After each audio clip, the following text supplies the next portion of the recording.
It's time for Security Now. Steve is here. Not a lot of news. He'll mention the WhatsApp thing, of course, and various other security news. But really, we're going to focus on questions. 10 great ones from you, our listeners.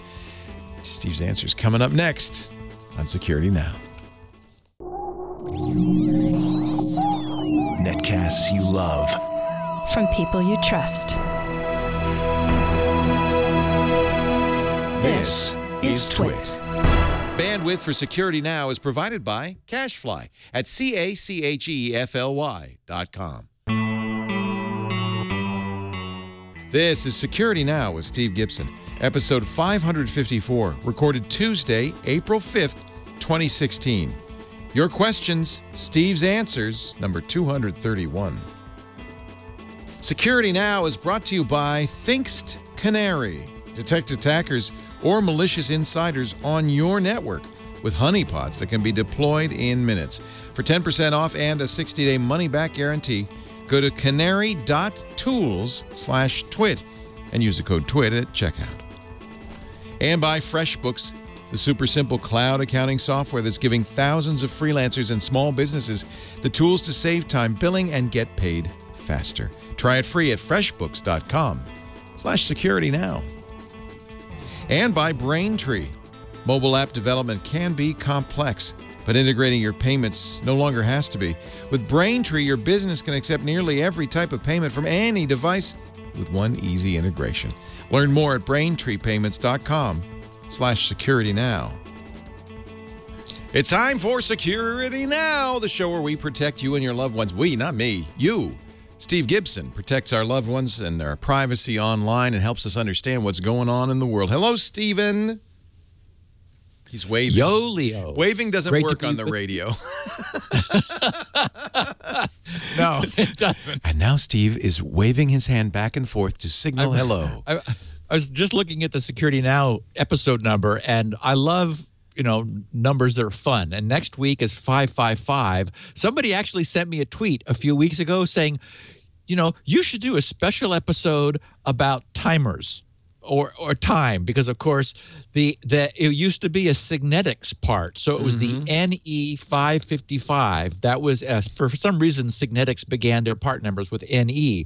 The 555 timer was like this amazing simple little toolkit part from it was in the 70s, because I remember I was using them with a friend to make to drive a relay for emergency vehicles. He had a company producing outfitting cars with all of the flashing lights and sirens and things, and so and we didn't like it, the fact that you sometimes saw lights flashing with a non-50% duty cycle. Scott was a perfectionist about many things, as I am.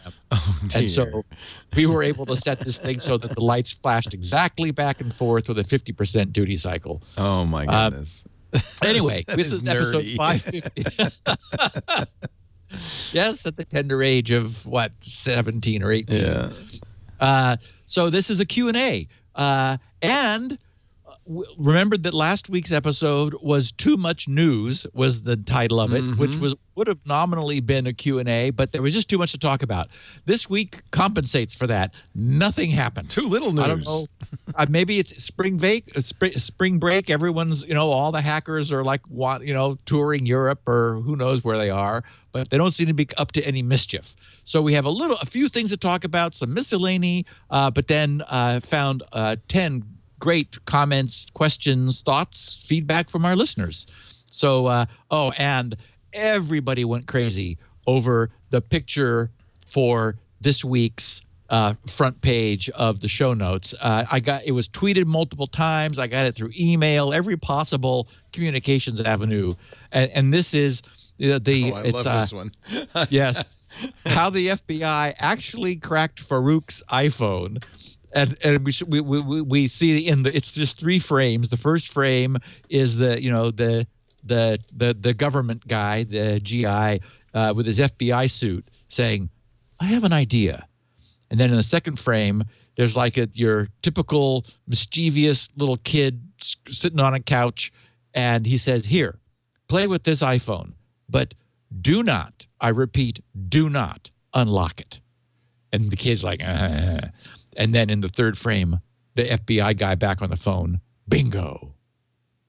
So, if only were that easy. Maybe that kid is actually John McAfee on the couch. Just give it to a kid. So I forgot to ask you what we have sponsor-wise today. We got some 3, and we got some new one here that I want to talk to you about. Do you Cool. mind?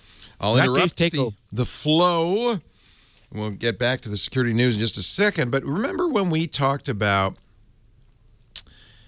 this was a while ago, but it was a really cool technology from Canary. Do you remember that? Canary Tools. Every day, and I want to show you this really neat thing. We talk about another high-profile network breach. You know, there was Sony, there was Target, there was the IRS, the Office of Personnel Management. And what's weird is these companies are spending millions of dollars on security. Now I remember checking this advertiser out also and saying, yep. It's a neat product. Think Canary, or Thinkst, I should say, Thinkst Canary. You put a canary. We're getting some canaries. We're going to put these on our system. I can't wait. You sprinkle a few canaries on your network. You make one a router. You make one a Windows file share. You know, just I got an open port here. See what happens, and then you wait. And attackers and APT and malicious insiders advertise their presence by interacting with your canary. They go, ooh, what's in this honeypot? And you get a single high-quality alert that lets you know exactly what has happened. This is a very cool tool. We should get one for you, too, Steve. I can have them send you one. We're 2 down there. Do you have to feed it? You don't know. This is a canary that doesn't. You don't have to feed, but it does sing, but only when you're being attacked. They don't look vulnerable on your network. They look valuable. You could put fake files on them. You can enroll them in Active Directory. You can totally make them look like a high-value target. And with Canary, you're not going to get all these tons of alerts. You're going to get just one high-quality alert when it matters the most. Thinkst, the company behind Canary, has been doing this for nearly 2 decades. They've trained countless companies, militaries, governments on how to break into networks. And so they kind of know it from the other side. So they really use that experience to build Canary. Instead of a massive upfront cost, Canaries are licensed annually. If your birds break during the year, Thinkst simply replaces them. And they're affordable, so you can easily try a few, scale up as you need. Some small shops, we're just going to have a couple of Canaries. Large banks often will have hundreds of them. Canaries from Thinkst are deployed all over the world, from Iceland to Australia. Some of the biggest names in Silicon Valley run them and love them, but we're not going to tell you who, because the whole idea is to fool the bad guys with the Canary. Check out canary.tools/twit. I know that's a different kind of URL. Canary.tools/twit to get more information or see them in action. It's $7,500 per year. You get 5 Canaries, your own hosted console, you get upgrades, you get support, you get maintenance for a full year. And for the audience listening right now, and frankly, this is probably the only show we'll do it on because it's got to be a sophisticated audience like the Security Now audience. If you visit canary.tools/twit, use the promo code TWIT at checkout, you get 10% off, not for just the first year, but forever. That's a big savings every year. We're sure you're going to love your Thinkst Canaries. If you're not happy, of course, you can always return it with their 2-month money-back guarantee for a full refund. So again, canary.tools/twit. Canary.tools/twit, and use the promo code TWIT at checkout. You'll get 10% off your Canaries for life. I think this is really an intriguing idea. It's basically a honeypot, right? Exactly. I was going to say the very first episode of this podcast was the Honey Monkeys. Honey Monkeys. And so I would say if you have if you're an IT person and your boss is saying, we absolutely need to do something more to assure the security of our network and detect intrusion, this kind of thing could really make sense. Yep. So this is just sort of as I said, not lots of security news, but I picked up on this. Business Insider had two pieces that Rob Price was reporting for them about people disgruntled over something that happened with a purchase they had made years ago with something called the Revolve, which is a residential IoT hub that does something. Who knows? Oh, it's a hub. It's this makes me so mad. Yes. So it's like the Smart Things hub. It's a hub that you connect to, and you can connect your locks and your lights and whatever, and it automates your home. Correct. However, and not for much longer. Cheap. And not cheap. $299. Yeah. This thing was purchased for essentially $300 with a, quote, lifetime subscription. And I looked up just to have it exactly right. What was the exact meaning of caveat emptor? And the little definition came up, says, is a Latin term that means let the buyer beware. Similar to the phrase sold as is. This term means that the buyer assumes the risk that a product may fail to meet expectations or have defects. I really hate it when they say the lifetime, and what they mean is the lifetime of this offer or the lifetime of this device. Right. Not your lifetime. And I was put in mind of anything we do where we're dependent upon the party we're paying to survive. For example, you could be like, paying into health insurance and the insurance company goes bankrupt, or it's like, oh, wait, what about all of that payment that I made? Oh, sorry, we're gone now. So what happened was in October. By the way, this company's not going bankrupt because the company that owns this is Google. Yes. This is infuriating. In fact, these guys had to know. So these guys had to know this was going to happen. So in October of 2014, about a year and a half ago, Nest purchased Revolve, Revolv. And then 9 months later, Nest, of course, was purchased by Google. So now the two Revolve founders, and this was considered a what's the term where you're actually buying the company to get the people, an acquihire? AQUIHIRE. Yeah, so the idea was, they didn't really want this Revolve. They wanted the guys.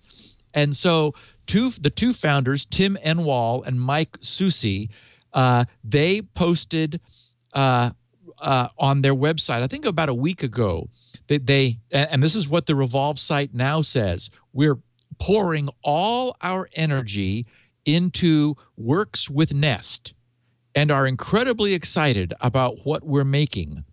Unfortunately, that means we can't allocate resources to Revolve anymore, and we have to shut down the service. So the site no longer, of course, talks about a lifetime subscription. Instead, it tells its users that their products are no longer under warranty because, quote, its 1-year warranty against defects in materials or workmanship has expired for all Revolve products. Yeah. And then they have a Q&A where they ask themselves, what happens to my Revolve device? And their answer, as of May 15th, 2016, so 5 weeks from now, Revolve service will no longer be available. The Revolve app won't open, and the hub won't work.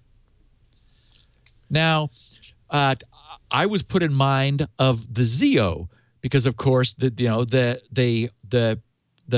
EEG sleep monitoring device, which was created by the Zeo company, founded in 2003, whose doors closed in 2013, and the same thing happened.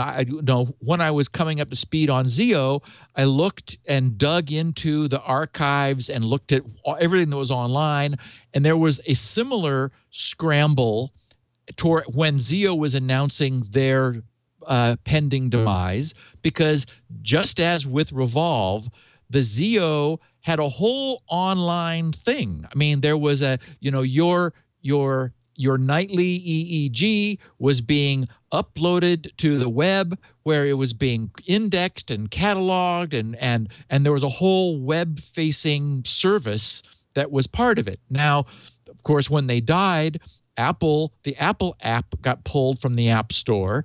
Thankfully, the Android app continues to live on. So the hardware works, and of course, more than 2,500 listeners of the podcast now own these Zeo devices and have been playing with them with their Android. But here's another example of, the good news is it didn't completely die, but it certainly had its functionality capped by the death of the company. So anyway, I just sort of wanted to bring this up as sort of a cautionary note in general about the whole Internet of Things deal, because they do in many cases need a server to be running at the company. I don't know if simply, let's see, does Smart Things need a server running? Or I guess it would, because that's what they phone home to, and then they connect to your phone through that. Right. So for example, our TiVos are network enabled. So, I'm able to, you can go to the TiVo site and access your TiVo through a web page. You have TiVo apps. However, all of that is dependent upon the TiVo service. So, if they were ever to die, a chunk of value, actually in the case of TiVo, it's even more significant, because the guide which the TiVos use to drive them comes from the TiVo service. So I've been counting my lucky stars all these years, since I love this machine so much, that the TiVo service has continued. But we are entering an era where, exactly as you note, Leo, many of the things we do are tied to the net. And what's annoying is, in some cases, it's only because their revenue model drives that. They want the connectivity. That is the supplier of the device wants a relationship with us. So and who on whatever basis. But what that does reciprocally is create a dependence upon their continued survival. And here was a company, in the case of Revolve, that was apparently doing well enough to get acquired. Unfortunately, not that long afterwards, they just decided to blow off all of the customers that made their rise and success possible, having promised them a, quote, lifetime service, whatever that means. And a lot of people are justifiably unhappy. I wonder how many they sold. I'm upset, not because I have one, although if I did, I would be very upset, but because... And I think they may back down on this. And I'll tell you why. The damage to Google is huge, because that means, Google already has a problem with discontinuing services people like Google Reader, Wave. I can go on and on. And that is not the reputation Google wants. This is really bad. This is just bad behavior. Yeah. So from our standpoint, I just sort of wanted to raise it as a sort of a cautionary note. It's, consider when you're buying things, if they're $10 light bulbs, then okay, not a huge investment. But I would be careful about making a major infrastructure investment in like equipping your whole home with technology tied to an external supplier, where everything depends upon that supplier.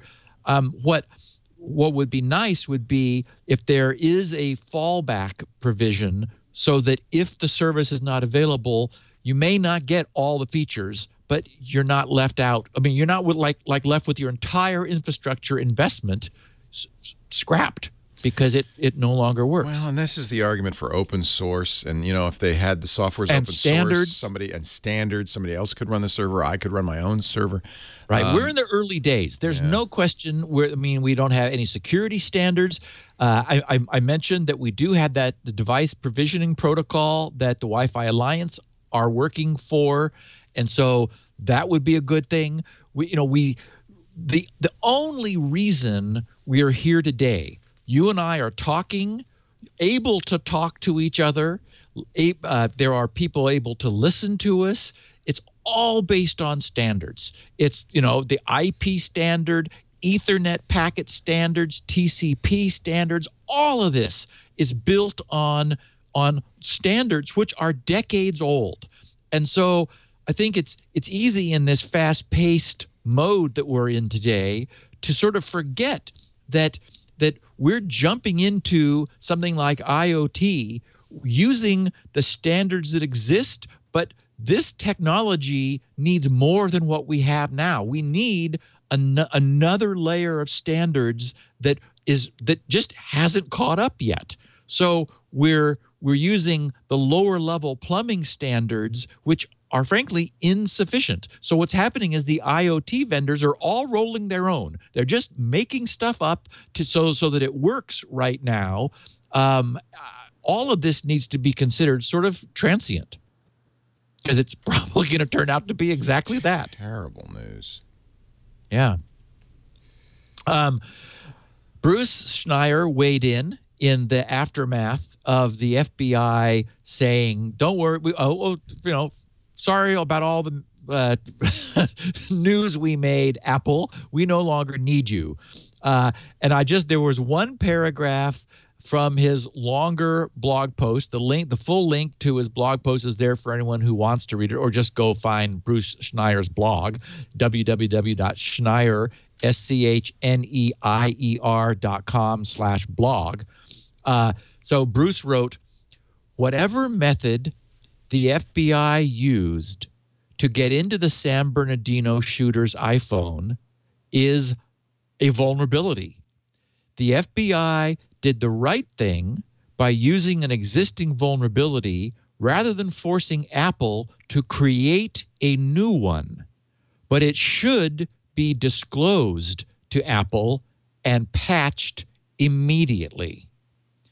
And then but of course the FBI is saying, wait a minute, we want to keep using this. Right. And then he added, to be fair, the FBI probably doesn't know what the vulnerability is. And I wonder how easy it would be for Apple to figure it out. Given that the FBI has to exhaust all avenues of access before demanding help from Apple, we can learn which models are vulnerable by watching which legal suits are abandoned now that the FBI knows about this method. So there's been a huge amount of speculation in the wake of this. Many people weighing in on what should happen now. Is it right for the government to keep a secret that they have, which is now creating a concern for all iPhone users, that their phone could be cracked open at the government's whim? We don't know. And of course, the argument is, if the government was able to get in without Apple's permission, who else can get in without Apple's permission? If there's some third-party company that sold the FBI the information, who else are they going to make it available to? So the idea that there's been essentially an official confirmation of a vulnerability which the FBI is going to keep to themselves and Apple will not be able to patch, this creates a huge concern. So, of course, Apple's going to do what it should do, which is to continue moving forward, closing what few remaining vulnerabilities exist, immediately counteracting what it was that this court order was asking them to do, doing what they can to foreclose all of that, because they've made their position very clear. So, and at the same time, Apple has been trying not to have their phones crackable for generations now.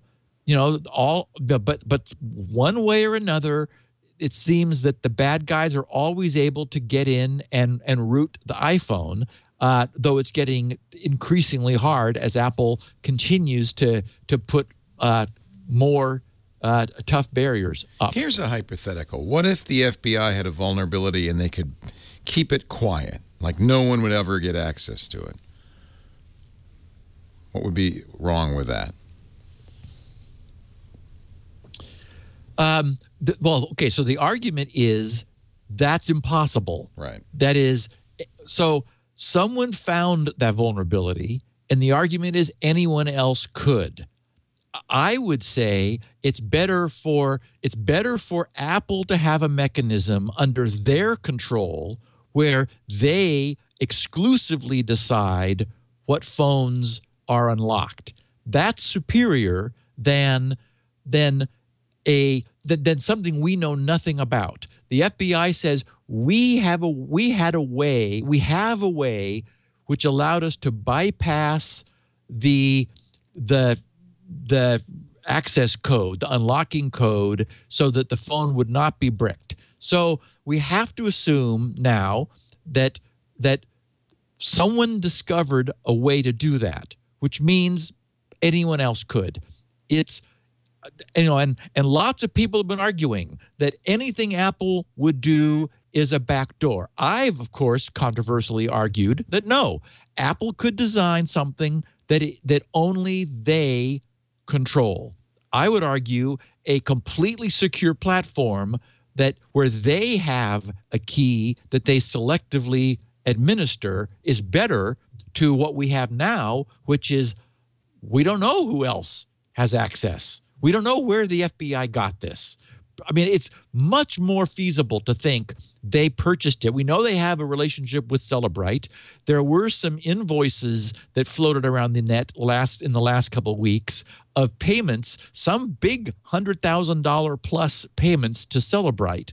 And of course, there's no information, there's no way to tie that to any case or any particular instance, but money is flowing from the FBI to a company that specializes in cracking cell phones. So we're in this situation where a third party presumably has a means that they are offering for sale to anyone who wants to come and get it. And but by the way, this means probably Pete Williams was wrong when he asserted that he'd been told by the FBI, well, we got the data, but we haven't unencrypted it. Probably whatever this was obviously must have decrypted it. And now, by the way, the FBI is going around to law. Remember, we still don't have any proof we don't know that they have access. Right. They've said all we're going on is them saying they have access. Well, they're not going to lie about that. Okay. Not to the court. Well, maybe they would. I don't know. All they said was, we no longer need Apple's help. We have extracted the data from the phone. Right. Nowhere did they say that they had decrypted it. Okay. So one could argue. They are again, they're going around and offering to do this for other law enforcement now. There's an Arkansas case they're going to help. So, I mean, they've actually sent out a memo to law enforcement saying, I did see that. We have a way to do this. So anybody want to help? We can help you over here. Which means, by the way, I agree. I think that pretty much puts it to bed. It also probably means that they do know what the vulnerability is, unless they plan to pay $100,000 to Spinrite for every case, that they probably bought the vulnerability. But I don't know. Yeah. We don't know. We just don't know. And that's one of the frustrating things. I mean, unfortunately, I don't think we're going to know. The argument has been made that, of course, in the security community, that the FBI should disclose to Apple what they're doing, and then Apple will fix it. And of course, but here we're also seeing Apple refusing to help the FBI. So the FBI is sort of certainly going to be unlikely to tell Apple how to fix a problem, which, as you say, Leo, they're like happily able to produce evidence for other cases. Right. And you have to think there's a little bit of screw you, Apple, in this too. It's a mess. I did mention a couple weeks ago that I have a tickler set up on a Google probe watching for any news of the Burr-Feinstein bill, and it went off yesterday. I immediately checked to see if there was news, and it's still more of this, hold your breath any moment now. The updated report from the Hill says that the pending legislation has been receiving input from the executive branch, from other parties. It's getting very ready to release, but not yet. And I'm expecting not to be impressed. I'm expecting to be, unimpressed by the clarity of this legislation. I'm afraid it's just going to kind of be murky, which says, we should be able to see into encrypted things, and period. Okay. That's all the news that there was. WhatsApp was Moxie posted, and the news of the day is that WhatsApp is now fully a part of, or the full end-to-end encryption has been brought up in WhatsApp. There is a technical paper which looks distressingly short. It's only 15 pages. Renee was kind enough to send me a note in the middle of the Mac Break Weekly podcast.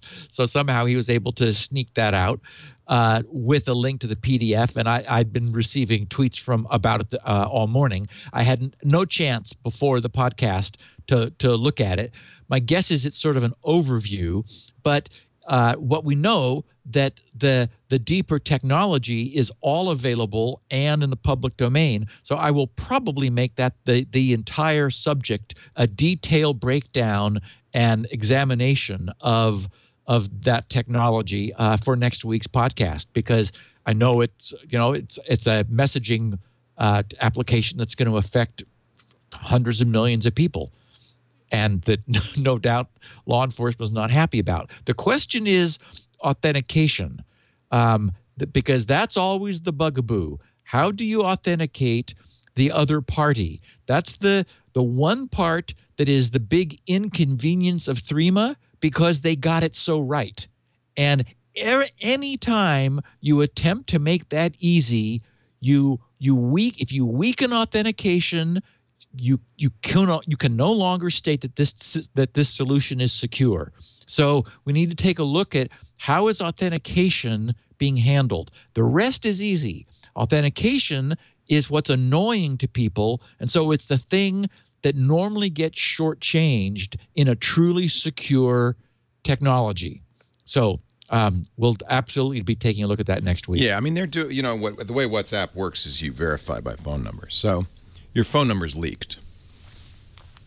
And so yeah, I don't know what that means. So I need to. Well, they know your phone number, because that's how you match to other people, is by a phone number. So they don't know your message. They got Moxie Marlinspike, for crying out loud. And they're using the Signal protocol, the Whisper Systems protocol. Okay. None of that means anything. You know Signal? Yeah, but if there's somebody in between, well, they say there isn't, and you have a great secure connection to the man in the middle. That's really nice. They say there isn't, but I'm sure after you read the white paper, you will let us know. I mean, that's the only. No, you're question. right. You got to look at it. Yeah. Okay, so a couple bits of miscellany, and we'll get into our Q&A. For the first time in my life, I am migrating my domains away from Network Solutions. I've been upset with them for years, but it's so easy to just say, okay, renew. But I hate that they trick you in every way possible. I think I did that 10 years ago, Steve. I know. So who are you moving to? Not sure yet. Okay. I'm looking around, but I wanted to give people a warning. I wanted to warn our listeners that in the best case, it is not a quick procedure. Initially, I was thinking they're just making this as hard as possible. So I'm doing a test transfer to GoDaddy, although I don't think I'm going to end up using them. Oh, I would. But yeah.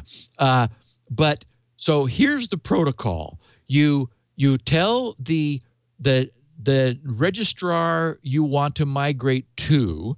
You go over there and you say, hey, I want to transfer a domain from somewhere bad to you, who are all wonderful and good. So you start that process. They send you a link. You verify that. Then then you go to the registrar you're migrating from and ask them for a permission to move key. They have up to and take all of 3 days. Now, on one hand, slow it down as much as they can, of course. They make it as painful as they possibly could. Yeah. So, so I go over to Network Solutions. Hi there. And there was nowhere on the website that I could find how to get this link. I had to call them, and so my blood pressure is going up. Hey, that's a strike against them. A good registrar will give you a link at least to how to do this, right? Right.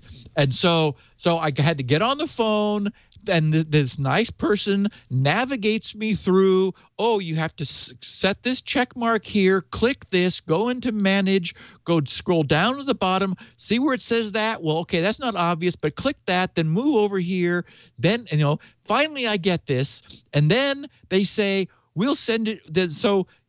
We'll send it to you in 3 days. They could send it now. Instantly. No. Well, part of this they justify because you don't want to make it easy for somebody to steal your domain name. Exactly. Right.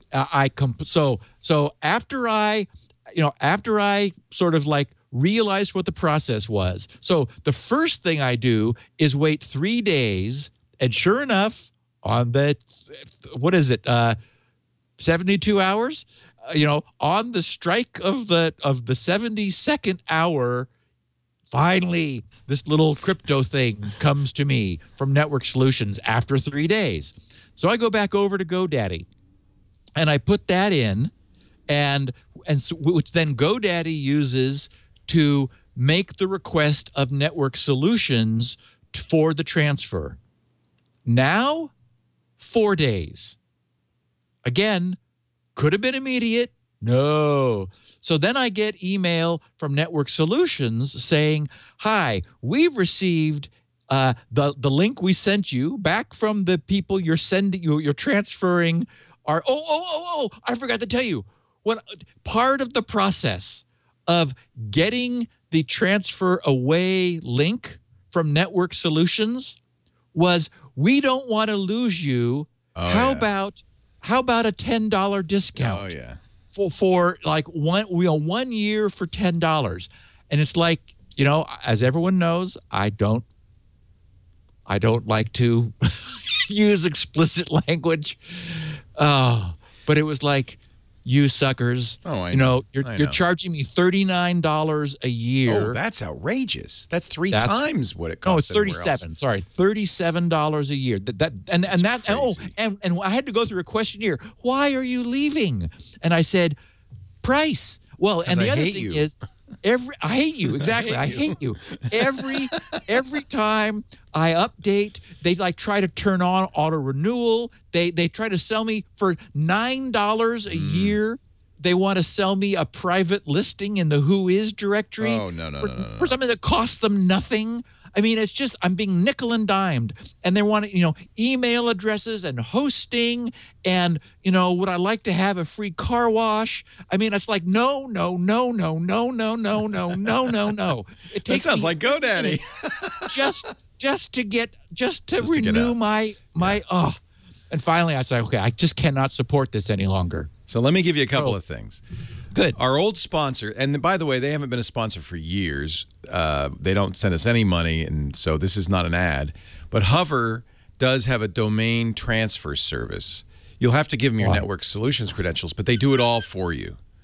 And now you know why, right? Wow. And I've done it by hand, and I wish I'd done it automatic, because I moved everything to Hover when they were a sponsor. 7 days, just for anyone. Is that ridiculous? This is not something you can do at the last minute. I got a story for you. So somebody, my LeoLaporte.com went up for sale about a month ago. Somebody was selling it. It was only $100. I said, great, I'm going to finally get my name. I didn't have my name. Still would love to get Leo, but I got LeoLaporte.com.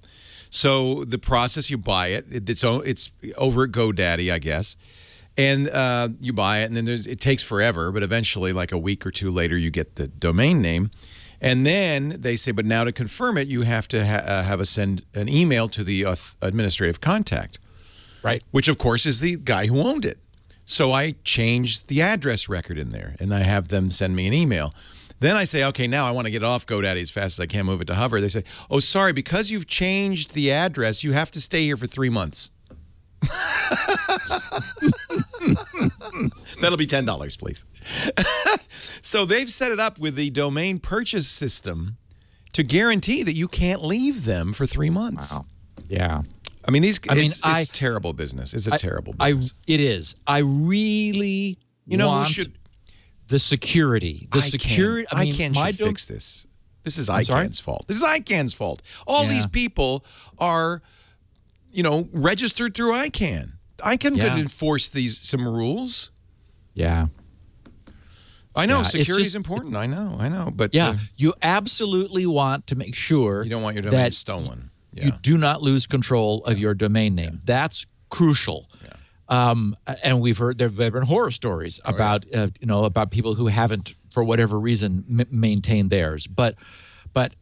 So Hover, you think? I guess this is an open call. Google, people love Google domains. Google domains. It's Google, right? So Google would be good. Google does domain names now. I used Dotster for years before Hover. They seemed okay. But yeah, why don't? How should people let you know? Oh, Twitter. Believe me, Twitter will. I'm sure Twitter is already going crazy with everyone's favorite. Who's the best domain registrar that won't jerk you around? Yeah, I would just like a clean, simple domain. I don't even care if it's more expensive. I've been putting up with $39, $37 a year from Network Solutions and all of their nonsense. So, oh my God, this whole we'll give you a reduced price if you don't leave. It's like, hey, you had your chance for the last 2 decades. Yeah. I'm been very happy with Hover. Just because they were an advertiser, all our domains are there. The DNS is very easy. That's part of it too, is how the dashboard is and setting all that stuff up. And there's no upsell. And Whois privacy is included in the $10 a year fee. So I think you'd be a lot happier. At least that's nice. I would, because Whois is a nightmare. I have to shut down my email on Whois, or just it's a torrent. No, you get automatic Whois privacy. Some domains are more expensive, like .tv and stuff. But the basic domains I think are $10 or $11 a year. Google's even cheaper, I think. But it's not about price, is it? It's really it's really not. It's about harassment and security. That's got no more upselling, please. God. Okay, now unfortunately we can't run this video on the podcast because it's too long and it's too wonderful. So what do you mean? People will go away from the show? I cannot explain to you, but the problem is most people are listening rather than watching. Right. By the way, this podcast is awesome. Smarter Every Day. Yes. You're talking about the printable magnets? Yes. This guy does the best video podcasts ever. I love him. He doesn't do very many of them because he's you can see why. Yeah, they're really good. He went on location to the factory where they're printing magnets. Okay, so this week's bit.ly link, bit.ly/SN-554. Everyone within range of my voice, you have to watch this video. I tweeted it this morning. People were flabbergasted. It is beyond cool. So I will explain it so that people will go look at this video. I'm sure you can Google printable magnets at this point and you will find it too. Yeah. Or bit.ly/SN-554. The concept is our typical magnet has a north pole and a south pole on opposite ends.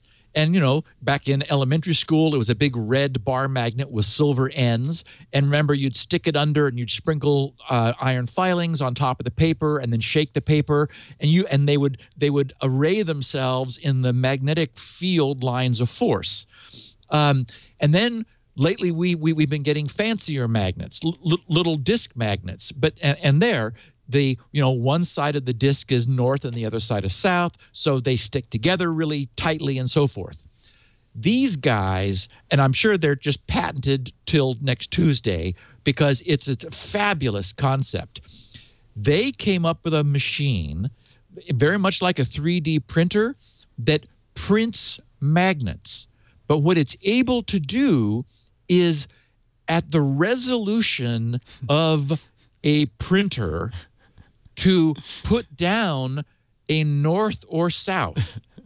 So they're able to generate on a flat surface a pattern of north and souths. This is so cool. So you could have a custom magnet printed with your logo.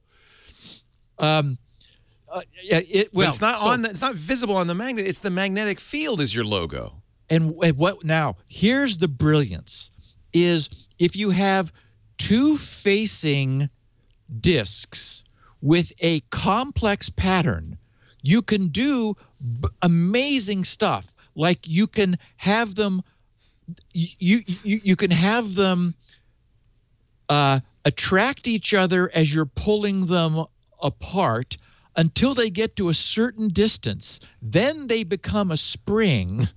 But then if you rotate them, they suddenly snap together. What? Because, it's unbelievable. They're like a lock and key almost, right? They have to be... You're able to create a high-resolution pattern where the two faces interact in a sophisticated fashion so that it has a highly nonlinear effect. Wow. And you are playing the video, so we're able to see now. Well, only those watching, but the rest can... For only those watching, there's a machine they show where it slowly pulls the magnets apart and measures the attraction or repulsion. And so you're able to create like rotary indents. Now here we're seeing one of the coolest things. Those will not go together. They're springy, but if you pull them apart, then they want to snap back together until you rotate them, and then they boom fall apart, and then they snap apart. Wow. Oh my God! This is going to be revolutionary. So cool. Yes. Can I buy them now?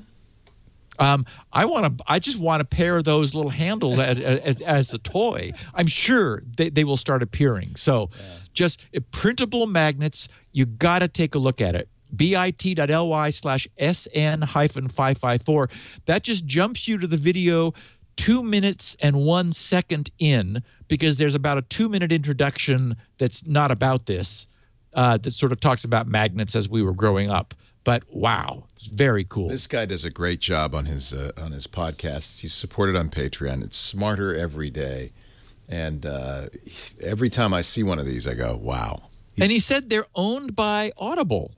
No. They have a sponsor called Audible. You might have heard of them once or twice on other shows. I don't think they're owned by. And by the way, the company is Polymagnet, POLYMAGNET.com. These guys, they're not printing magnets, they're printing money, Leo. Yeah. This thing, it's just beyond. Smart magnets. Printable's not the right thing. It's kind of more than that. It's hard to describe.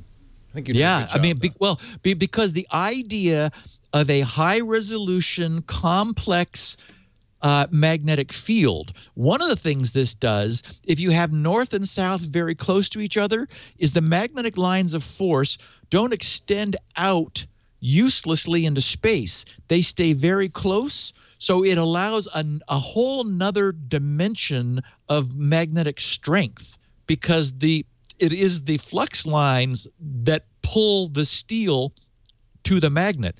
And so if you keep them high density and close to the magnet, you end up with a much stronger magnet. $3.60. I'm sending them to you. Oh, you can buy them? You can buy them. They have a catalog online. All kinds of magnets. This is the latch magnet that you mentioned. They have the spring magnet. I'm so glad. They have an online catalog, Steve.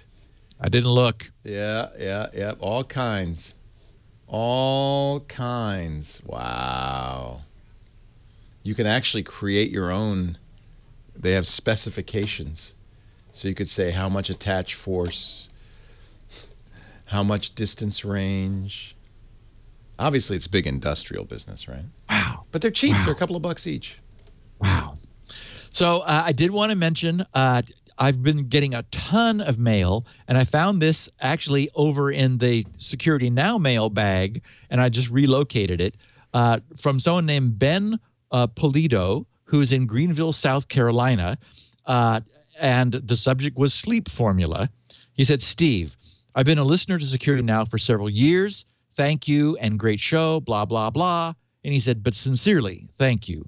My wife has had lifelong issues with sleep apnea, nightmares, shallow sleeping, always being tired regardless of how long she slept or how many naps she takes, etc. 8:30 bedtime was her standard schedule just so she could make it through the next day without crashing, sleeping 14+ hours and then napping later only to be exhausted as a way of life in our household. When I heard you talk about your sleep formula, I had a little spark of hope that maybe, just maybe, things could change. Steve, after 2 nights of taking the formula, my wife is a different person. She's not completely sure what to do with all of the energy she has now. To be honest, I'm a little puzzled too, because for the first time in years, my wife was awake and had energy at midnight. From the bottom of my heart, thank you for taking the time to research this sleep formula. It has made a drastic difference in our health and lifestyle. Best regards, Ben. Wow. And I just wanted to mention, I've been so busy with Squirrel and with Never 10 that email's been coming in. It's just been piling up in the Healthy Sleep Formula feedback bin. There is a feedback link at the bottom of that page for anybody who hasn't sent anything back. And I don't have a sense yet. It doesn't work for everyone, but we're well over 50-50 is sort of my rough sense. I'm seeing lots of people who, this has just changed their lives, and other people are disappointed because nothing happened. So someday I will find some time to get back to that and spend some more time putting up some more documentation. I have ideas from all the research about things that probably, things like vitamin D and magnesium status are other things that are important that are not part of the formula, because I regard those as sort of foundational things that someone should be doing just for general good health, but they are things that could keep this from working. So anyway, it's been a huge success overall. So I wanted to thank everybody for their support and for the feedback that they provided. And also, most of the mailbag was feedback about the last PC I will ever build. We have a huge audience, not surprisingly, of PC builders, and tons of input about all aspects of the PC. There's no way I can respond and thank everybody, so I just wanted to do this as a all-in-one thank you for all the feedback I got. It's super, super interesting and useful. And this tied into Leo's Tech Guy show. I found this also in the mailbag. Alan Faru in Kanata, Ontario, Canada. He said, I was listening to Leo's The Tech Guy show. He was talking about SSDs and spinning hard drives and the fusion drive compromise. I was curious, how does Spinrite see a fusion drive? Leo mentioned the drive has special firmware to marry the two technologies. I can see that would have to be the case. Does Spinrite bypass the firmware? If so, how could it do this? Would you only want to run a fusion drive on Spinrite level 1 or 2 so as not to burn out the SSD cells? He says, I do not have one of these drives, just curious about it. And so I just wanted to address that briefly. A fusion drive is is a sort of it's a variation on the caching drive that we've had for a long time. What we've always had for years is a volatile RAM cache in the hard drive that buffers what the drive is doing. So, for example, when you read a sector, we know that the chances are great that you're going to be asking for successive sectors downstream of the one you just read. So the drives will typically go ahead and read. Or if you ask for a given sector, sometimes the heads come to the track at the wrong location. Drives now all start reading whatever they encounter, even if they haven't gotten to your sector yet, because those may actually be upstream of the sector you've asked for. So they will have already read it during the previous revolution. So the point is that, as much cleverness as we humans could bring to bear have been brought to bear in improving hard drive performance by putting a volatile cache between the user and their computer and the magnetic media, which is a lot slower. So a fusion drive, of course, marries there's still RAM, but there's also SSD. The idea being that you sort of have it's like in the same way that a CPU has a level 1 cache, a level 2 cache, and a level 3 cache. Now hard drives are getting multiple tiers of caching. In this case, the SSD is a buffer in front of the hard drive, which is able to provide less speed than the RAM buffer, but more speed than the hard drive. So again, we're bringing the latest technology to bear, creating a hierarchy. What version 6.1 of Spinrite will do is deliberately disable the SSD portion, or allow Spinrite to test it explicitly. That is, there is an API in these drives, an extension to the venerable ATA spec, which manages both the large sectoring that drives now have, and also the idea of putting non-volatile SSD in front of the hard drive. All of the hooks are available, and I'll be taking advantage of them with the next generation.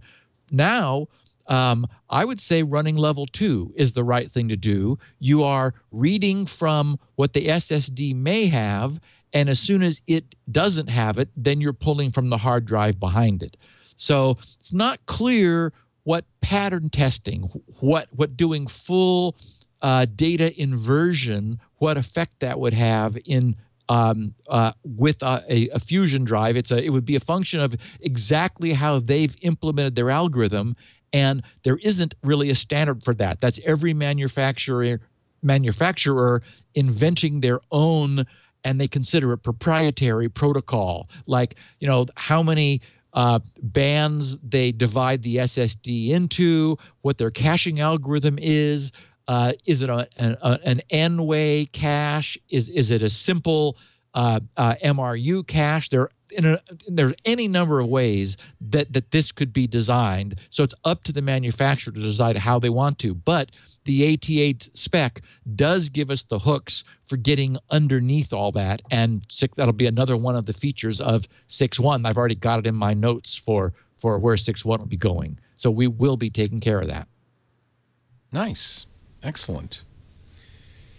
Let's take a break. Come back with questions. I've got questions. Steve's got answers. We wouldn't do it the other way because it would be very boring. Our show brought to you today by FreshBooks.com. This is not boring, especially as you get closer to tax time. It's a little bit scary, isn't it? And if you're a freelancer, you do your own books, you do your own taxes, it could be worse than scary. It could be a nightmare. I was kind of in that position back in 2004. When I was going to Canada to do the TV show up there, and I had to invoice Rogers for my time, my airfare, my hotels, my meals. It was just a bear, and I just hated doing it until I found FreshBooks. Nice little Toronto company. Was just starting up at the time. Amber knew about them, told me about them. She said, "Oh, you're gonna love this. This makes it easy for you." So I tried it, and man, she was right. I created professional-looking invoices, would email them out. They would mail them too if you wanted, but usually the email was perfect. Rogers said, "Fine." There was a button that said "Pay Me," so that's nice. It handled the currency, transaction fine. In fact, they do hundreds of different currencies on FreshBooks.com. Come tax time, the reports in FreshBooks make it very easy for you to get your taxes done.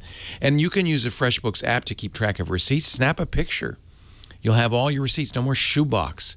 They can get right in the invoice if you charge them back to the client. If you do time and hours, same thing. The app will track your time and hours. You can even track mileage. There's a lot of different, like the automatic, which we talk about all the time, works with FreshBooks, so it'll automatically track your business miles on your car. FreshBooks keeps all your cash flow details in one place. You know exactly what invoices were sent, which ones have been paid, which ones haven't, what your income is. And oh, by the way, on the ones that haven't, they'll automatically send out reminders too, so that takes another chore off your plate. I am a huge fan, and you got to try their new EMV chip card enabled reader.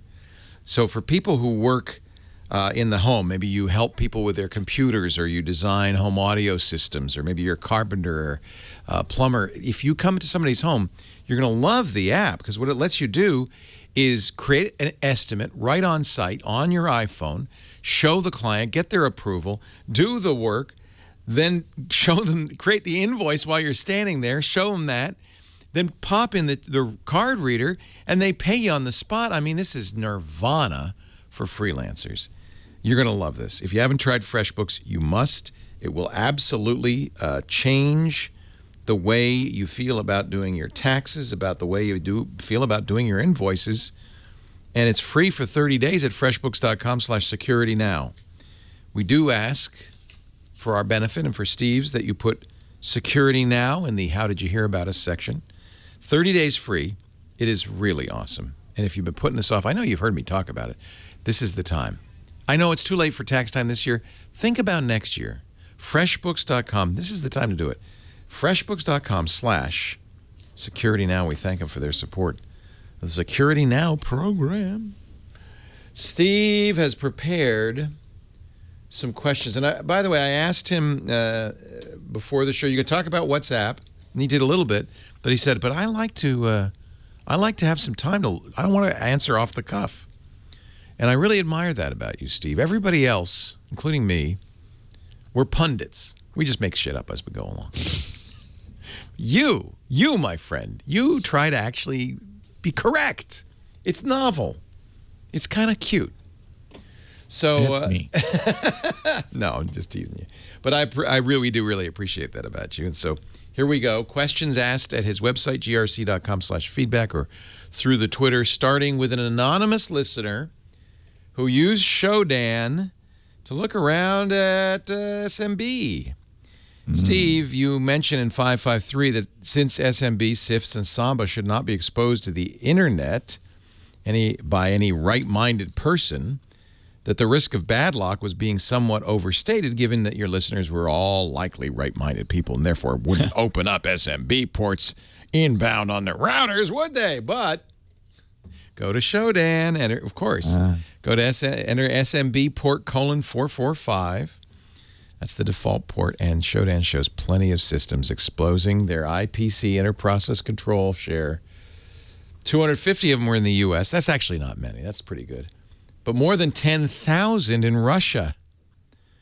One of the ones listed on the first 5 pages that I can view with a free Shodan account, almost all of them, of the ones on the first 5 pages, almost all of them said they were a Dune, D-U-N-E, SMB server, which is apparently some sort of media player, dune-hd.com, which is headquartered in Taiwan with engineering teams in Moscow, Russia, and Kiev. The company also has offices in the U.S. and a distribution network that covers more than 60 countries. They seem to be very proud of all the awards they've won. Unsurprisingly, none of them appears to be for outstanding network security. Dune servers. Wow. Oh, boy. Wow. So just a reminder, that next Tuesday is Patch Tuesday for Microsoft, and the big reveal for the bad lock bug, whatever that is. People have been tweeting me saying, do you have any news? Do you know what it is? Can we get an early heads up? And it's like, no, I've found nothing about it. They are, if it's as bad as they say, and they're not just overhyping this, then I understand the need to keep a lid on this. It literally would be a need-to-know basis, where need-to-know means you're in charge of fixing any implementation of SMB and nobody outside of your immediate circle. Because, to hear these guys talk about it, the bad lock people, the moment this becomes public knowledge, that there's going to be a land rush for finding and leveraging this vulnerability. So again, I'm glad that our anonymous listener did a little show Dan look. I'm just scratching my head. How could port 445 be exposed?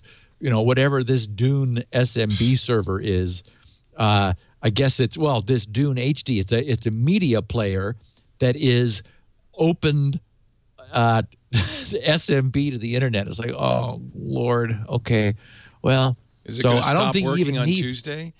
I don't think you need an exploit right now. You just, it's got port 445 open. That's an invitation.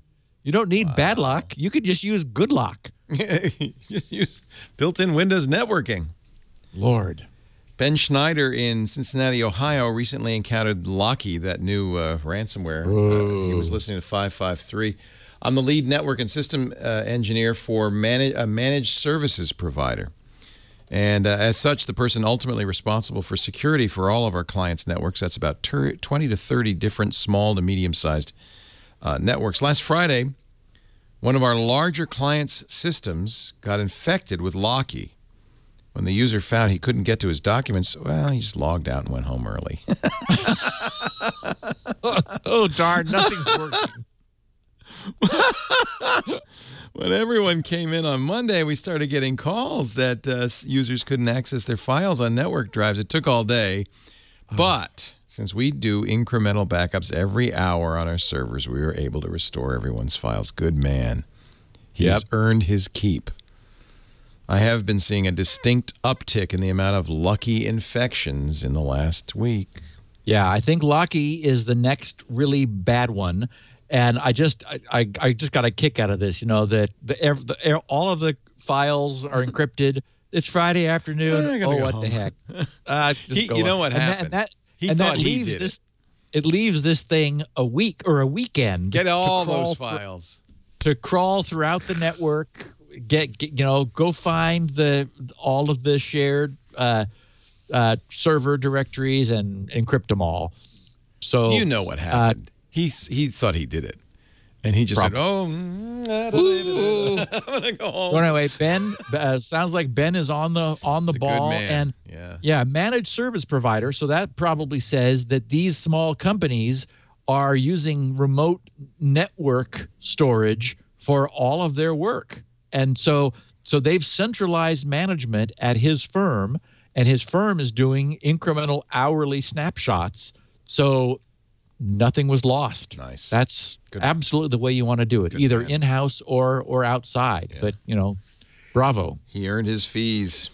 And when I saw this, I wanted just to remind people there's no excuse. I mean, you've got to have a backup. Versioning is the key. In this day and age. Yeah. Patrick Harrington is wondering how to make the best case for HTTPS. Stephen Leo, thank you for all your work and your expertise. I'm in a class which required me to register with a library on campus so I'd be able to enter the library. It has some sensitive materials in its collection. Ironically, the registration page is not encrypted with HTTPS.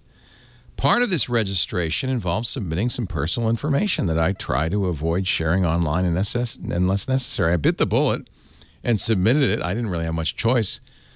But I would really like to bring this up with someone in the library because it's only getting easier. And this is a case where the encryption would be particularly important, given the information being transmitted. Any suggestion how to bring this up? While Security Now has been very helpful in expanding my understanding of cybersecurity, I have a lot to learn, and I suspect those in this library do too. It's gotten easier to move to HTTPS. Institutions have priorities, and I'd like to make a convincing case for making this change despite being a neophyte with respect to cybersecurity. I guess I can thank my English degree for being able to use the word neophyte, but my network security skills could use some work, and I'd like to sound as savvy as possible. Thanks for the show. Patrick, I bet you they're Wi-Fi too, right? So okay, insecure and Wi-Fi.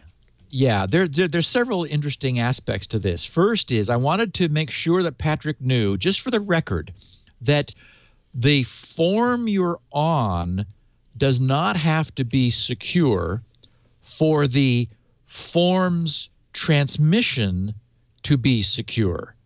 So because the way in this kludge solution that we have that sort of outgrew HTTP, where the original technology was for browsers to be receive only, somebody said, hey, how can we send stuff back? And so the way you send something back is by asking a question. That is essentially doing a query of a special type, where typically called a post, where in the body of the post you're actually making a query, but you're sending information with the query, as the query. My point is that the submission could be secure. I'm not saying it is, but there is a chance. Now, the fact that you're filling out a form which is not secure is not a good sign. So even though it's possible that when you hit the submit button, that's an HTTPS connection and transmission, and back in the day, that's the way this was done. For example, when websites were almost completely HTTP, only the username and password, when you're logging in, that button would be secure and would briefly protect your username and password in flight as it got to the server, and then you'd be back at, actually the page you would return to would be secure because it would be a response to a secure query, which was your username and password being sent securely. But then the site was always in a hurry to put you back down to HTTP, and so when you click the link, you return to non-secure. So the fact that you are looking at an unsecured form is worrisome.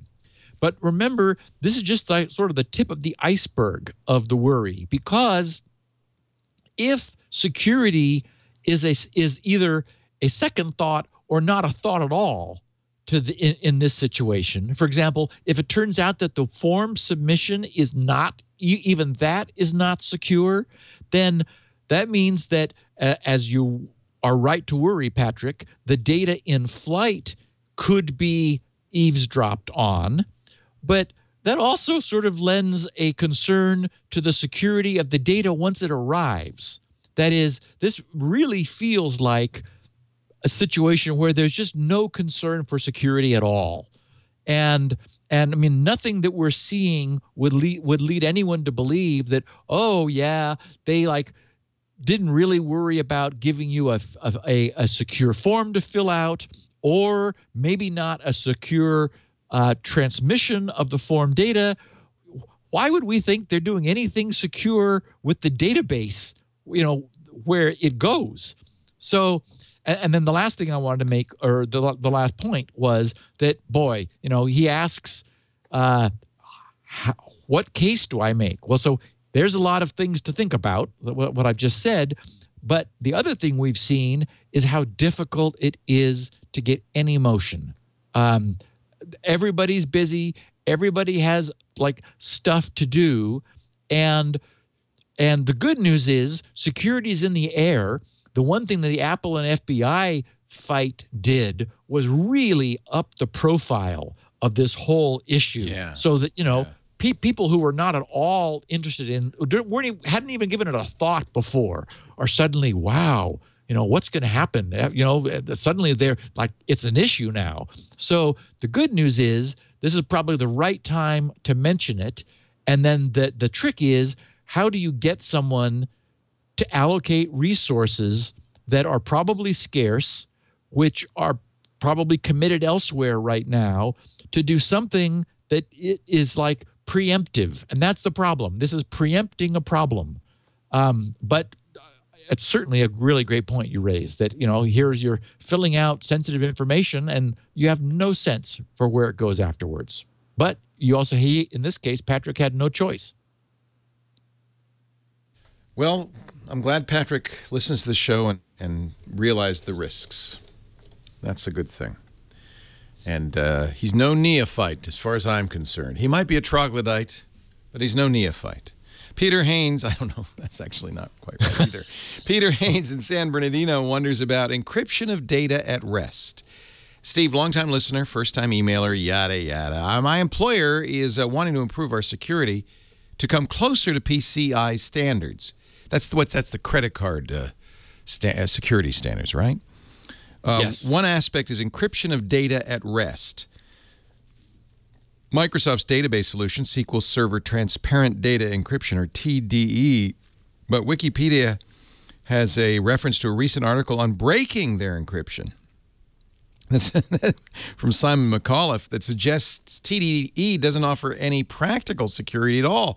If I understand it correctly, it says there's a whole class of problems like SQL injection that it doesn't help with at all. And those that it potentially might help with, it doesn't really, because it stores the encryption key with the data at rest anyway. So great. Yeah. Well, probably unencrypted, just sitting there with in a file called encryption key. What's really going on here? Do we live in a world where a company like Microsoft can sell a security product that adds no practical security? Or is there some practical benefit? Love the show. Thanks, and keep on spinning right. So this is a great question, because we like talking about technology and the way stuff works. So this is a database that has to be online. Presumably, it's a SQL server. We don't know exactly what the usage mode is, but in your typical corporate infrastructure, your servers are on 24/7, even when your employees go home. A lot of them are working from the home. They're working in the evenings and on weekends, so they probably still need access to corporate resources. Compare this to a true crypted hard drive, because they're very similar. The idea is that with a true crypted hard drive, it too, while it's in use, the encryption key is in RAM. And in fact, we've talked in years past about various exploits. For example, spraying Freon on the RAM and pulling the RAM out of the laptop and running over and putting it somewhere else, and then powering it up and sucking out the data from the RAM, or sticking a FireWire interface, because a FireWire has DMA access into main RAM, and taking a snapshot of main RAM and then finding the TrueCrypt key that's sitting there in RAM. It has to be there because it's in use in order to dynamically encrypt data coming in, it's being stored on the hard drive, and decrypt data that's coming from encrypted hard drive back into use. So the reason we bother with TrueCrypt or BitLocker or VeraCrypt or any of these is when it's not in use. That is, when we shut the system down, we log off, we power down, that key is lost. If then the laptop we lose control of it, it's stolen or lost or whatever, that what's there is of no use to anyone. The problem with, so that's the model. Now we move that model into a real-time online database. And I have to agree with anyone saying, how is this useful? It's useful if bad guys came to raid the company and unplugged all of the servers and took them out, like the FBI has been known to do. They just come in and they yank everything out and they take it away. Well, in that case, the SQL key will fall out of RAM and they'll have an encrypted database. But frankly, in this model, it's encrypted all the time. So access to the physical hard drive would show pseudo-random noise. Queries through the SQL interface would show you plain text data. So that's the thing to recognize. I kind of agree that it's not clear how valuable this is. It doesn't cost anything to have it in there, so I'm not surprised Microsoft got it. If maybe it's a bullet point that Oracle offers, and so Microsoft said, okay, yeah, we're going to do that too. On-the-fly encryption to the physical storage. I can't really think of a great deal of value that it adds, but that's certainly a reason to wonder about what use it is. What use is it? What use is it? Because there isn't a mode probably where, unless it's on a laptop, for example. Right. But in a corporate setting, it's probably on 24/7, so the key is always there. But that is the challenge in many situations. It's not an unusual challenge. Let's take a quick break and get back to more questions on security now, including our next question about Never 10. Somebody has a little problem with it, and our good friend, Peter Norton. But first, get your wide tie ready. But first, let's talk a little bit about Braintree. Braintree. So if you watch this show, you understand that security is something best left up to the pros, right? If there's one lesson, it's how often even seemingly good people, like, I don't know, somebody like Microsoft, bungles things or has a hard time. Be very careful when you roll your own. Yeah. So if you're going to put payments, mobile payments in your app or on your website, you probably don't want to write this. Not only because it's hard to do it right, but also because it's a lot of work and you got other things to do. You got to write that login code. So how about Braintree? BraintreePayments.com/security now.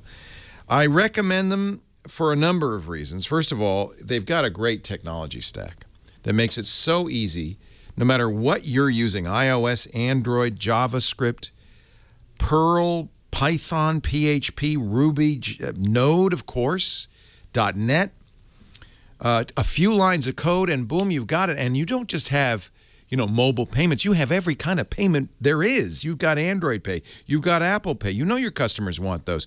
You've got credit cards, Venmo, PayPal, everything. And when the next one comes along, by the way, Bitcoin too, but when the next Bitcoin comes along or the next Apple Pay, the nice thing about Braintree is it's there. They do it. You have a control panel. You check the box, rebuild your code, submit it at the App Store, and you're done. Literally, you go have a cup of coffee. Go home for the weekend.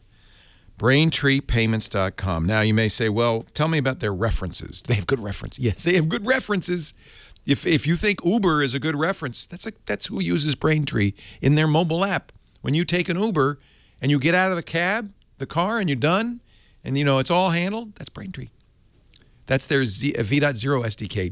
No, it's so simple. The buyable pins on Pinterest, that's Braintree. What they call a contextual commerce. The commerce, you don't leave the site, you don't go into a shopping cart, it just does it. It happens. So many great companies. Airbnb, Lyft, GitHub. You use GitHub, right? That's Braintree. So you've used it, you've seen it, and man, you're going to love no late nights, no complicated recoding, no stress. You don't have to worry about staying ahead of the curve. You are the curve, man. Braintree Payments is here to help. So here's the deal. Go to BraintreePayments.com/security now. They've got a sandbox. You can try it. And we're going to get you your first $50,000 in payments, fee-free. What? Yes. So this pays for itself. This is awesome. BraintreePayments.com/security now. Accept everything from pounds to PayPal. I can't remember how many currencies, but it's like everything. BraintreePayments.com/security now. If you're a developer, if you're a product manager, if you're the boss, and you know you got to have this, and you do it right. Don't roll your own. Go to Braintree. Let them do it. Continuing on, question number 5. Mr. Gibson comes to us from Ken Drexler in San Rafael, down the road a bit, California. He hit a bump with Never 10 in Norton. Hi, just trying to download never10.exe from grc.com. It downloaded to my desktop. That's where I, put my downloads. Then Norton Internet Security went to work and flagged it as a threat.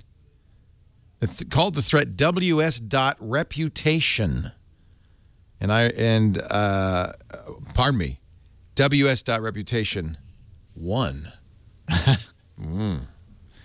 And reported that I had deleted it, that it had deleted it. Wait a minute, I looked in the trash, but no, I didn't put it there.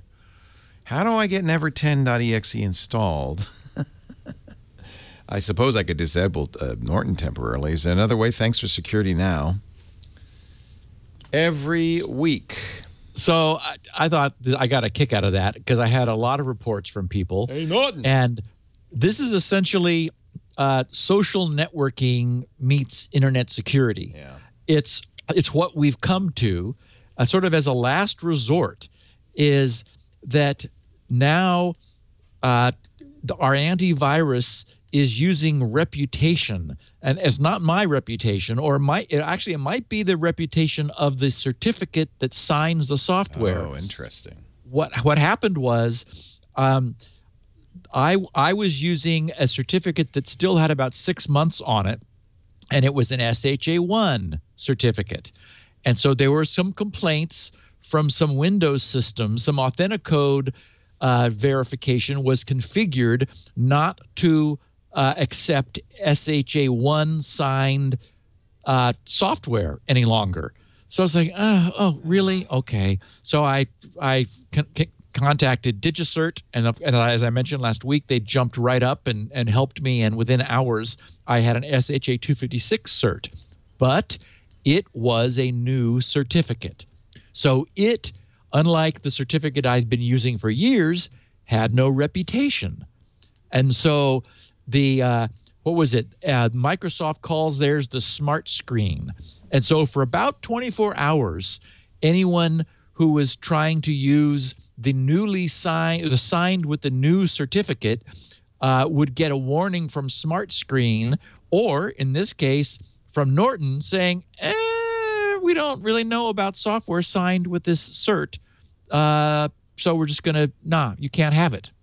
Wow. And so briefly, deleting it was all you could do. It was obviously perfectly fine, but unfortunately, what the world has come to is a better safe than sorry.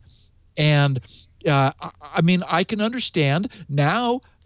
I have a reputation with this certificate, and it's a 3-year cert. So everything that I do from now on will sail right through.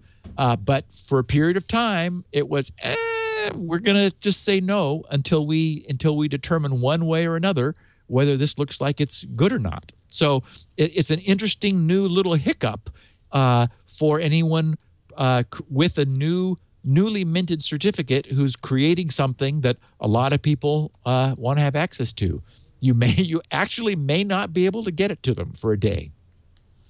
Wow, that is kind of unexpected, isn't it? But you can see how it's evolved. Yeah. It's like the only thing. It's a we've talked about blacklisting and whitelisting. The argument being that only in the same way, like with a firewall, you don't block the bad ports, you open the good ones. Yeah. And that is, you whitelist you blacklist everything, and then you whitelist the ones you know you need. Similarly, there are corporations now that are using a whitelist rather than a blacklist. Only specific applications that have been given the green light by IT are allowed to run within that corporation. Those systems will not run unauthorized software. They've gotten to that point just as a matter of being defensive. They had no choice. I suppose it's You're too diplomatic to say, but I might say, and it wouldn't be if you're not going to upgrade to, if you're doing Never 10, what are you renting Norton for? Get rid of Norton. Norton, you don't need an antivirus. I guess if you're on XP, you might, but you don't need an antivirus. That's dumb. Not Norton, anyway. Lisa in Oregon worries about... Steve didn't say that. Leo did, just so you know. Lisa in Oregon worries about unintended consequences of Let's Encrypt's success.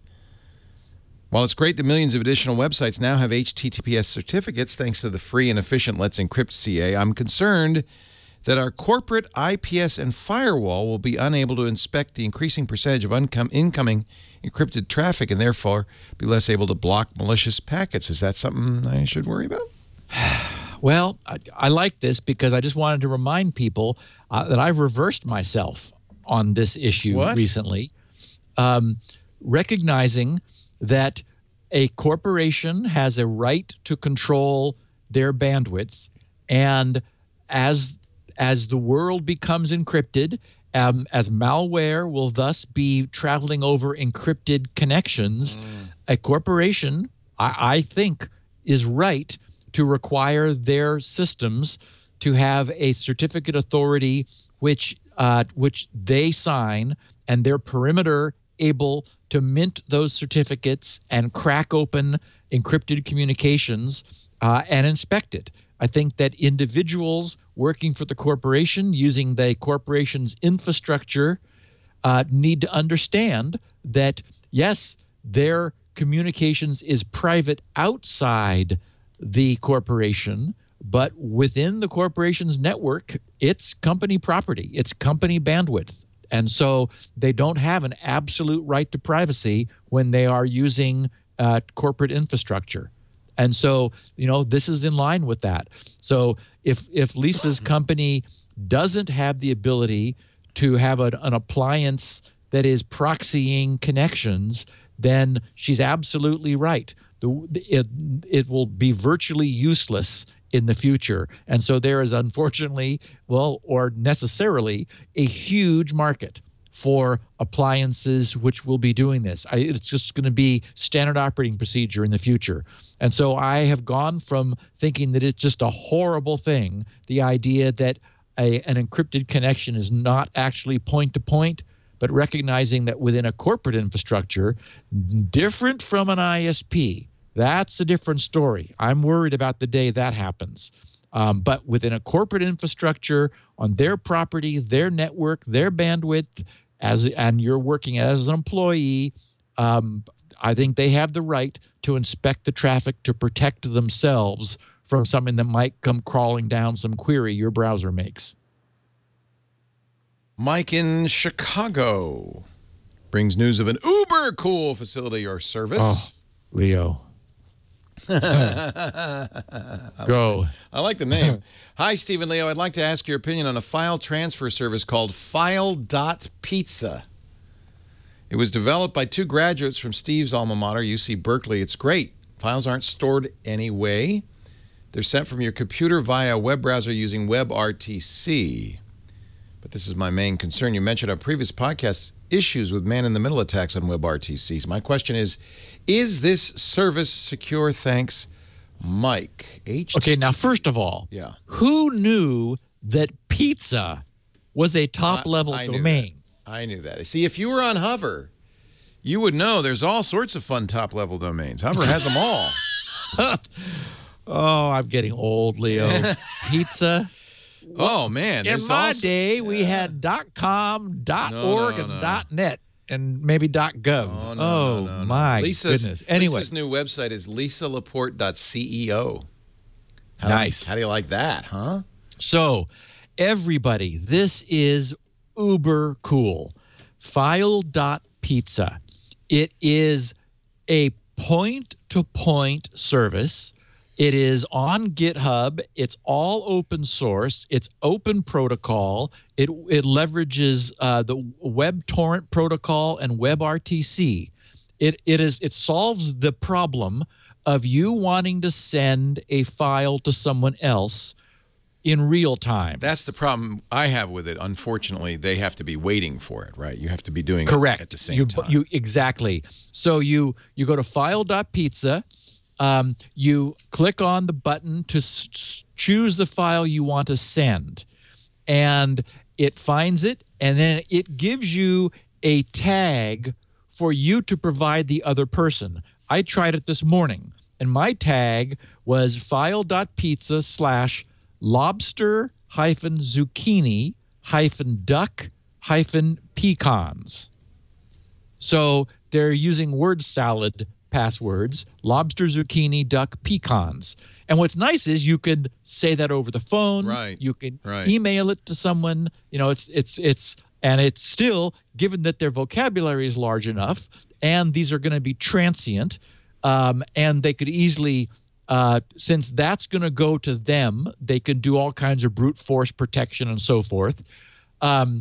So essentially, their service, the file.pizza server, is in sort of the same way that a NAT server allows NAT penetration, that is, allows endpoints behind NAT to talk to each other. They're just providing the IP address to each other in order to connect your two browsers, and then the WebRTC protocol performs the file transfer.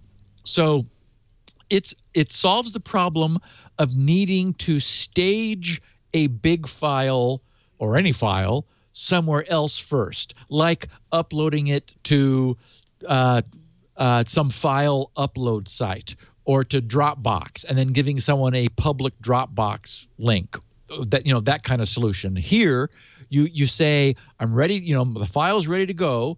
You send them this link that you get from your web browser, which comes from the file.pizza server. They put that in at their end, or just click the link, and their browser downloads the file directly from you. Now, the WebRTC protocol provides encryption, but once again, we have an authentication problem, because there's sort of no authentication in this. It's easy to use because no one's worried about authentication. So what I would say this offers is security. I'm sorry, what it offers is convenience, not security. If you really care about security, encrypt it first. I heard you mentioning on one of the shows recently, Leo, that just PKZip has good security, and it does. What's the other one that I like? Is it AES crypt? AXCrypt. AXE crypt. I think it's AXCrypt. AXCRYPT is also a very nice, super clean local file encryptor. So if you're worried, encrypt the file first, then send it, and let the person know what the decryption key is for your encryption. Or if it's just something you don't care about, don't worry about it. I just wanted to say it cannot be secure because there is no authentication. So there is a man-in-the-middle problem, but what this is convenient. And so many times for things that don't absolutely have to be secure, this is just a cool point-to-point solution. And I will mention many people. I tweeted this morning. Lots of people's browsers did not like the file.pizza server because it has a Komodo certificate. Oh, what do you expect from a .pizza site anyway? So that's funny. It would be nice if these guys would fix their certificate. Hey, at least it's got a certificate. For what it's worth, anybody else could bring up this server. They're making it available. It's publicly available. Oh, nice. You could create, grab a domain, bring up a server, and then knit these connections together for people. Anyway, very cool. If somebody has this problem, this will fix it. I use, because I'm not, I'm transferring files to like radio stations. They're not waiting for me. So I use a service called transfer.sh, which is also open source. You could fork it on GitHub. You can, one of these days I'll get around to setting up my own server, but you can use transfer.sh right now. And it's a command line. I mean, this is geeky. It's a command line server. So you use curl to upload to it, and then you can, or you can write a little script, and then you get a unique ID. And, of course, this is completely insecure, but if you encrypt before sending, it's completely secure. And then you can give somebody that link. I do it to transfer stuff from home to work and to do radio show stuff. Didn't the Twit network have a sponsor who was providing? Yeah, ShareFile, which is, of course, a better corporate solution. And I still use that, and Dropbox will do it and stuff too. But this is nice for quick and dirty command line sharing. And what's nice is it's free up to 10 gigabytes, but they don't store it for more than 2 weeks. So it's just boom, it's just there. But I use command line all the time, so it's nice to just say, Yes, and I wrote a little script that says transfer. So I say transfer file, and it returns the URL to me. We've been following your abandonment of the GUI, Leo. I am loving. Well, I'm not abandoning the GUI. I'm abandoning Windows is what I'm doing. Although now I'm trying this new OS called Nix OS that is highly secure, Linux-based, but you build it yourself. Like Arch, but you build it yourself, and that way you know exactly what's going on and stuff. Linux is getting better and better. I'm telling you, Steve, stop the insanity. I'm only here because I'm able to produce something like Never 10. Remember, there's more Windows OSs than anything else still. It's still the majority platform. And the people on Windows are the ones who need me. So yeah. I'm somebody in the chat room, and I don't remember who, but I'm going to give it a little plug. Mentioned a Spanish distribution based on Arch. The idea of Arch Linux is you install just what you need and no more. But the problem with it is, I mean, literally, that could just be, command line and nothing else. So somebody in the chat room recommended something called Antergos, ANTERGOS.com. It's a free Linux distro that gets you started with Arch. So this is kind of a cheat. But you get a whole GUI based on GNOME ready to go, but you still have Arch under the hood, so you can continue to. It's a rolling update and all of that stuff. So I've been playing with, and I have. See all these keys?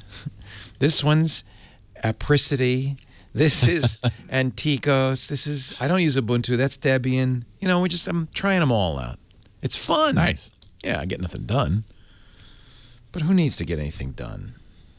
I have to say it's better than running the alternative, which is running Windows. And I'm a little worried about Mac. I really feel like Apple doesn't, they make so much money on iPhone, they don't really care about operating systems anymore. I wanted to mention that you guys were talking about Safari on Mac Break Weekly.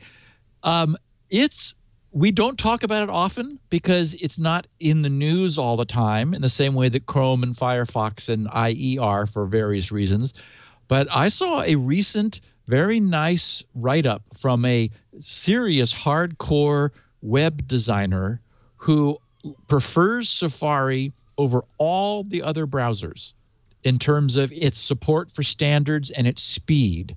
Again, it's modest in that it's not making a big bunch of noise, but it's there and it's solid and it's working, and Apple's clearly giving it some time. Yeah, and it's based on WebKit, so it's open standards. Yeah. I mean, Chrome used to be WebKit. They forked it. Moving along, we got more to do. Norm Aylward, currently in Thailand, has second thoughts about SNMP, Simple Network Management Protocol. You mentioned it last episode, but I had understood from many articles on the web that it had security issues, giving out too much information. I think this was especially true on the older version. I have SNMP shut off at the moment in Smart Switch and routers. I have 2 ISPs, they go down a lot here, and 2 routers feeding into a Peplink 30 balancing router, then to a D-Link DSG 1210 switch. The Peplink does have an SNMP trap and version 3, so maybe it is safe to turn this on in the network. What do you think? So I'm so glad Norm asked this, because it was really, I consider it a faux pas of mine last week not to talk about security. I was mentioning that many routers offered the ability for external software like the Networks NETWORX utility to monitor the bytes flowing in and out of the WAN interface as a really cool way of managing and keeping an eye on the overall bandwidth usage within a network. And I should have mentioned SNMP security because it is a huge issue. So Norm is exactly right. I'm assuming that nobody would turn it on externally, that is on the WAN side. What happened historically is that it was a very nice tool which network engineers used for managing bandwidth. And so big iron routers had SNMP on, like making it available. And it also has a default well-known username and password of public, and which is meant to warn people that, by the way, the password is public. And so don't leave it set to public if you don't want it to be public, because otherwise it's public. But everybody, of course, did. And we went through a whole phase in the industry of SNMP nightmares, because it's not just only a passive read-only protocol. There is a read-only and there is a read-write password. And if someone gets write access, they can actually reconfigure your router through the simple network management protocol. It's what it sounds like. So I'm so glad this came up, because if you were to turn on SNMP, you want to make sure you're doing so for your LAN side, that is, so that it's LAN facing and not WAN facing. Otherwise, you would be potentially opening yourself to a problem. And by all means, change the password in any event so that only you and the utility that you want to have monitoring your router is able to do so. So thank you, Norm. I was talking only about the technology and not the security of it last week, and that was wrong. Andrew in Virginia wonders about VLANs for security. He's talked about VLANs briefly when discussing IoT security. You didn't really explain how they work or don't as a security measure. Perhaps I missed a previous discussion of that. I don't think we've talked about VLANs before. No, we haven't. If not, could you go over how VLANs work for security and maybe in the context of Internet of Things? Thank you. So I'm going to do so very quickly now with a promise that we will talk about it in depth in the future. Many people misuse VLANs, virtual LANs, as a security solution. And it is more of a management convenience solution than a security solution. In theory, you could use it for security, excuse me, in some contexts, if you absolutely knew how every piece of hardware worked. But there is a history of that's called VLAN hopping. In fact, it's been named, where the VLAN encapsulation is broken out of. In the IoT world, I'll just say I don't see much application, because the VLAN security, such as it is, which is to say not very good, only applies usefully to wired situations, and only where you've got switches that again, switch the switch is the excuse me, I've got a little something tickling me. The switch is the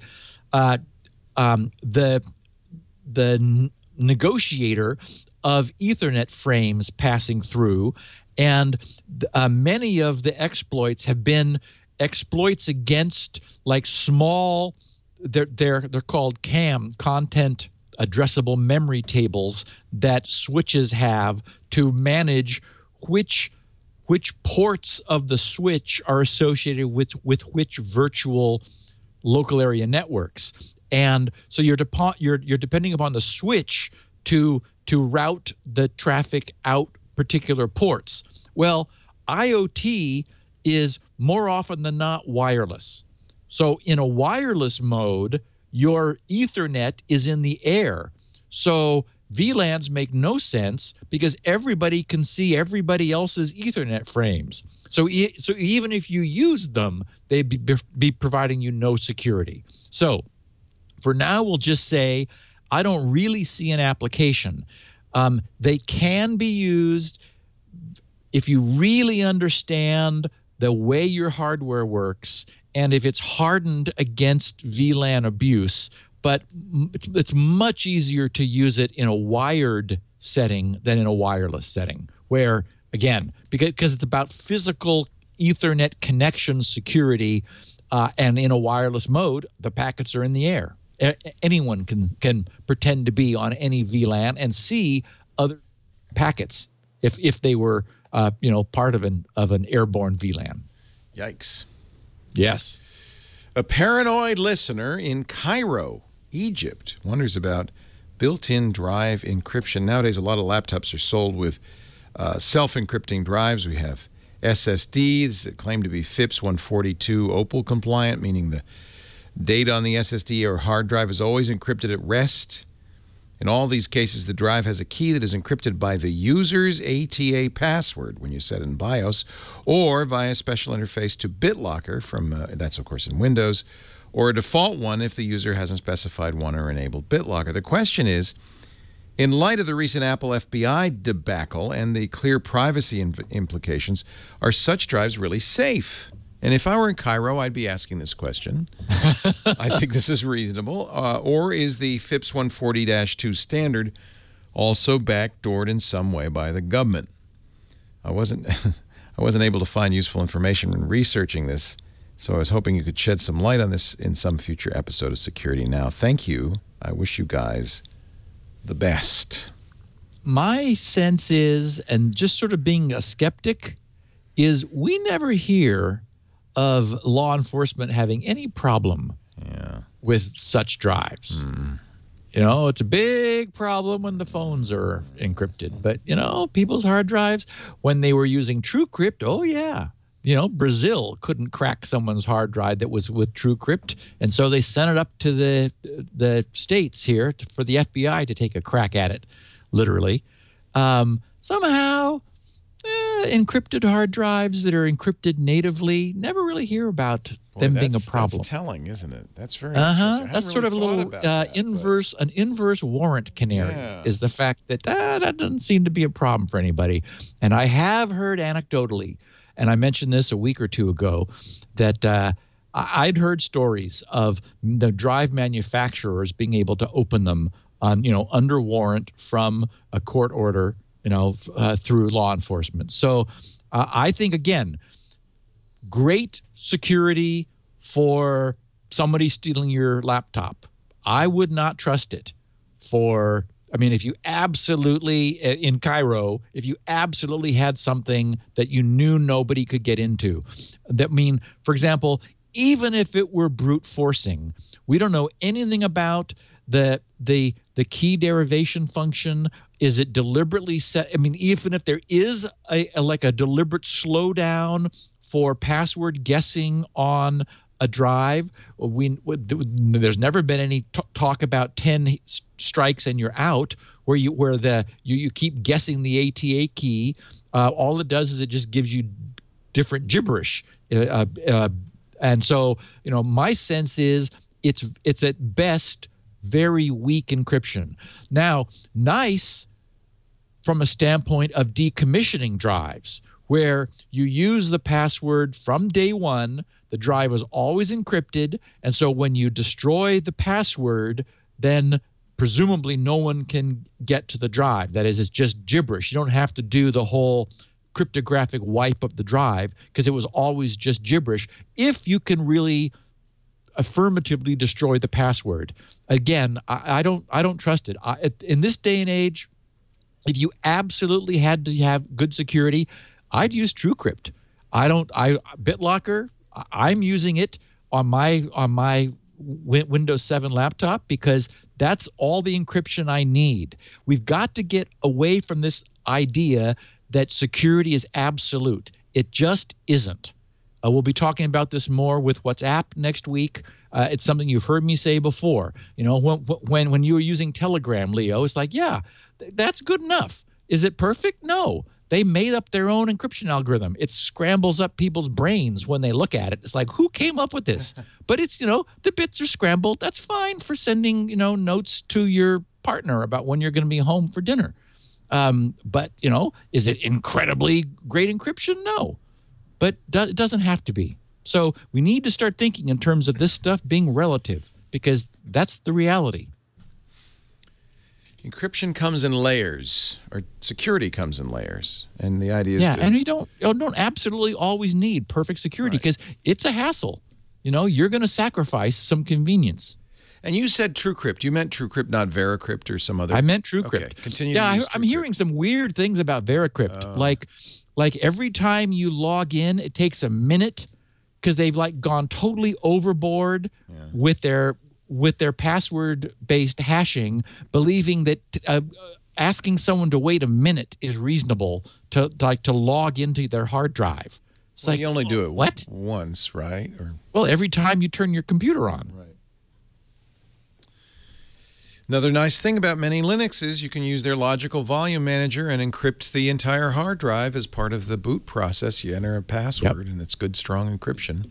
Yep. And it's all open source, which means if you have the abilities, you can verify it or somebody else. And we know how to do it. It's not black magic. It's just implementation. Yeah. We know how to solve this problem now. Yeah.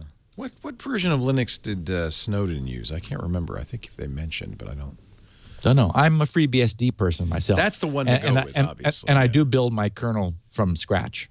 You might have seen it's amazing. You see lines and lines of C compilers going by. It's like, this can never possibly work. There's no way every single one of these things works. And it's a half an hour later, blunk, you have a new kernel. It's like, you're kidding me. My kernel. If you don't build your own kernel, you're nothing. By the way, Tails, of course, that's what Snowden used, and that's what this, that's this key. Tails is a hardened Linux for use on a boot drive, a boot key, and that's it. So, in fact, I know there was recently a little conversation about, is any 386 platform really, can it be considered impervious, and because of the stuff that Intel insists on, there's stuff that Intel is doing built with in the microcode. You can't not. So I think there's some progress along the lines of maybe making an ARM processor that doesn't have this stuff built into it. But so you could run FreeBSD on top of, but if you're running it on an Intel or AMD processor, you could still perhaps be compromised. I mean, let's not get crazy, but Intel has this thing, the Intel Management Engine, is low-level access at the motherboard level underneath your OS. And it's like, you know, I immediately go and turn that off. It's like, I don't want that. And it's on by default, of course, like everything else. Okay, my friend, we're done. We've been done. I hope you enjoyed this show. We do it every Tuesday afternoon, 1:30 Pacific, 4:30 Eastern, 2030 UTC on twit.tv. You can watch live, as with all of our shows, but we also make on-demand audio and video available. Steve has copies of the audio on his website, grc.com. He also has written transcripts if you like to read along. And that makes it easy to search, too. You can Google, site:/grc.com in the topic, and you'll find transcripts, and then can listen to the show if you wish. He also has lots of other great stuff. His sleep formula is there. So are Spinrite, the world's best hard drive maintenance and recovery utility, his perfect paper passwords, his password generator, lots of stuff. Never 10, which is still going like wildfire. How many downloads so far? 107,000. Nice. That's awesome. Never 10, which you run once, turns off the 10 upgrade, and just delete the program because you won't need it again. Done. Thank you, Steve. We will see you next time on Security Now. Thanks, Leo. Security Now.